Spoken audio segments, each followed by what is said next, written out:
Sekitar jam 2 dini hari, terdengar ada keributan di salah satu rumah. Warga yang mendengar pun sebenarnya ingin menolong. Dikarenakan takut, mereka memutuskan untuk membiarkan keributan tersebut.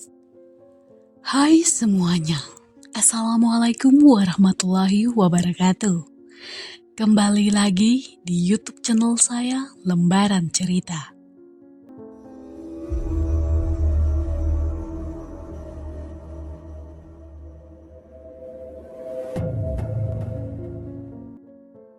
Memelihara rasa iri hati tidaklah baik.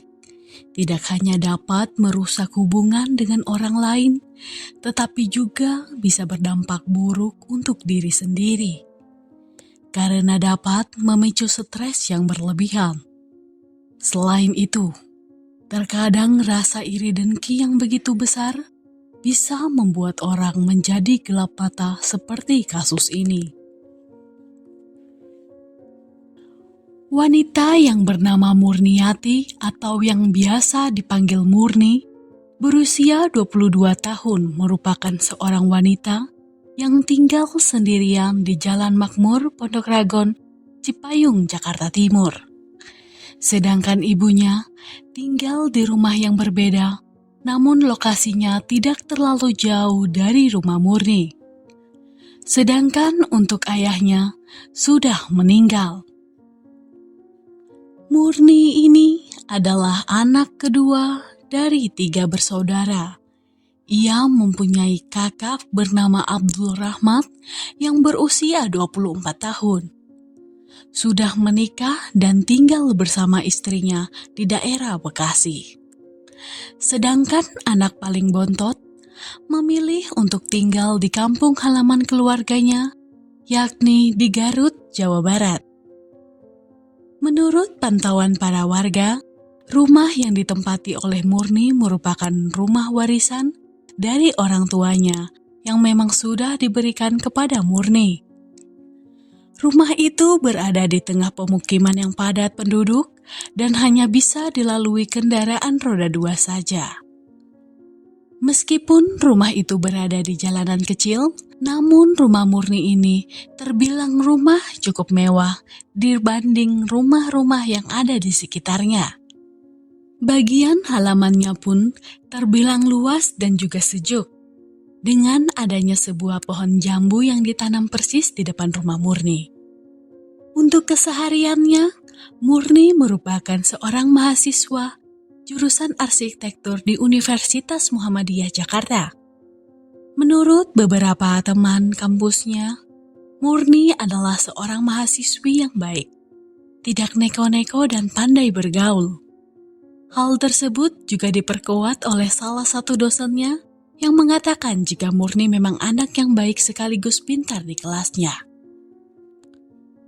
Sama halnya dengan Murni, sang kakak yang bernama Abdul juga dikenal baik oleh para tetangganya. Selain itu, di mata para warga yang lain, Abdul dikenal dengan pribadi yang soleh, pendiam, ramah dan juga sopan. Kehidupan sehari-harinya, Abdul bekerja sebagai seorang karyawan swasta di sebuah perusahaan ternama yang berlokasi di Cikarang, Jawa Barat. Menurut pendapat sang bos, Abdul merupakan karyawan yang cukup rajin dan tekun. Tidak heran ia sering kali mendapat bonus bulanan dari perusahaan tersebut dengan nilai yang cukup banyak. Namun di balik kinerjanya yang baik serta pandangan para warga, ternyata Abdul menyimpan sebuah rasa iri yang begitu mendalam kepada sang adik kandung yang mendapat warisan berupa rumah. Sedangkan ia yang merupakan anak tertua dari keluarga tersebut malah tidak mendapatkan apa-apa. Dan karena rasa irinya tersebut, Abdul menjadi gelap mata hingga merencanakan sebuah pengwafatan kepada adik kandungnya sendiri.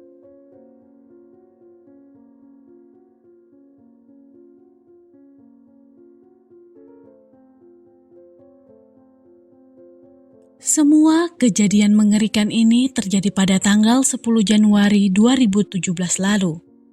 Pada malam itu, Abdul datang ke rumah sang adik dengan tujuan untuk membahas tentang pembagian harta warisan berupa rumah yang ditempati oleh Murni. Sejak awal, Abdul ini sudah sering kali mencoba berbicara kepada Murni tentang niatannya untuk menjual rumah itu. Dan nantinya uang dari penjualan rumah itu akan dibagi dua secara adil. Namun dikarenakan rumah itu merupakan peninggalan dari ayah kandungnya yang sudah meninggal, Murni memutuskan untuk tidak mau menjual rumah itu kepada orang lain. Pembicaraan yang semakin alot itu tentu saja menghabiskan banyak waktu. Malam pun semakin larut. Sekitar jam 2 dini hari, Abdul kembali membahas perkara penjualan rumah tersebut. Namun Murni tetap bersikukuh menolak permintaan dari sang kakak, hingga mereka pun terlibat dalam percekcokan. Pertengkaran kakak beradik ini pun sampai terdengar keluar rumah. Beberapa tetangga menuturkan bahwa mereka sempat mendengar dengan jelas kalimat yang terucap dari mulut Murni, yakni, "Ambil saja semua, ambil." Salah satu tetangga mengatakan bahwa dirinya sempat ingin menolong Murni, namun dikarenakan takut, beliau pun memutuskan untuk membiarkan keributan tersebut. Di tengah keributan, kakak beradik itu, Abdul yang saat itu sudah dalam kondisi sangat emosi, langsung membenturkan kepala sang adik ke tembok beberapa kali. Awalnya Murni sempat melakukan pemberontakan, namun karena kalah tenaga, benturan yang bertubi-tubi akhirnya membuat Murni tidak sadar diri. Abdul yang saat itu sudah kesetanan, kemudian memindahkan tubuh sang adik ke dalam kamar yang dilanjutkan dengan membekap mulut Murni menggunakan guling selama beberapa menit. Sang adik kandung pun akhirnya mengembuskan nafas terakhirnya di tangan kakaknya. Setelah Murni wafat, Abdul langsung bergegas kabur melalui pintu belakang. Dia kemudian segera melarikan diri menggunakan sepeda motor. Warga yang curiga melihat sebuah sepeda motor dengan kecepatan tinggi keluar dari rumah Murni menyangka bahwa terjadi sebuah perampokan di rumah Murni. Mereka pun berbondong-bondong mendatangi rumah orang tua Murni untuk mengecek keberadaan anak gadisnya. Mendengar laporan dari beberapa warga, Ibu Murni langsung mendatangi rumah anaknya untuk mengecek keadaan Murni. Setibanya di rumah anak gadisnya, sang ibu berusaha membuka pintu depan, namun kondisi terkunci dari dalam, sehingga beliau pun membuka pintu itu menggunakan kunci duplikat. Setelah pintu terbuka, alangkah terkejutnya sang ibu ketika mendapati bahwa anak gadisnya sudah tewas mengenaskan terbaring di kamar tidurnya. Warga pun langsung melaporkan kejadian itu ke kantor polisi terdekat. Aparat kepolisian yang mendapat laporan itu segera mendatangi lokasi untuk menyelidiki kasus tersebut. Sesampainya di lokasi, pihak berwajib langsung mengevakuasi tubuh tidak bernyawa itu ke rumah sakit untuk dilakukan otopsi. Selain itu, aparat kepolisian juga langsung melakukan olah TKP untuk mencari bukti-bukti terkait kasus ini. Berdasarkan hasil otopsi tim forensik, menyatakan bahwa Murni meninggal dunia akibat kehabisan nafas.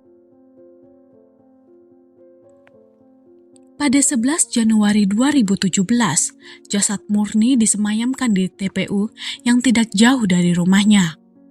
Saat pemakaman tersebut, Abdul sang kakak kandung juga terlihat hadir di sana.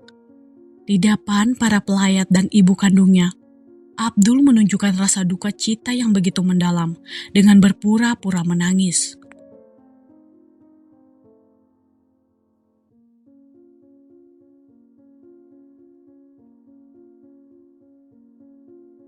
Awalnya pihak kepolisian meyakini bahwa kasus ini dilatar belakangi oleh motif perampokan, karena barang-barang berharga milik korban dinyatakan hilang.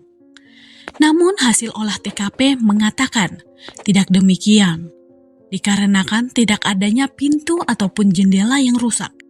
Hingga mereka pun menyimpulkan bahwa pembunuhan murni adalah orang dekat.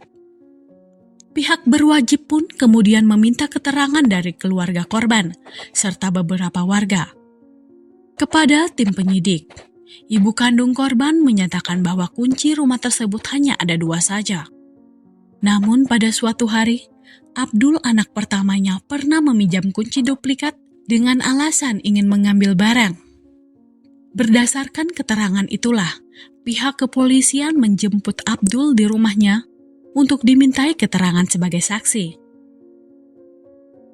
Setelah diinterogasi selama beberapa jam, status Abdul yang awalnya sebagai saksi akhirnya berubah menjadi tersangka. Di dalam interogasi tersebut, Abdul akhirnya mengakui bahwa dirinya telah melakukan pembunuhan terhadap Murniati, yang tidak lain dan tidak bukan adalah adik kandungnya sendiri. Abdul juga mengungkapkan motif di balik pembunuhan itu adalah perebutan harta warisan. Atas perbuatannya, pihak berwajib menjerat Abdul dengan pasal 338 KUHP tentang penguafatan. Sidang perdana untuk kasus ini digelar di Pengadilan Jakarta Timur. Majelis Hakim Pengadilan Negeri Jakarta Timur menjatuhkan vonis hukuman penjara selama 15 tahun kepada Abdul Rahmat. Ia dinyatakan bersalah secara sah dan meyakinkan telah melakukan tindakan pidana penguafatan.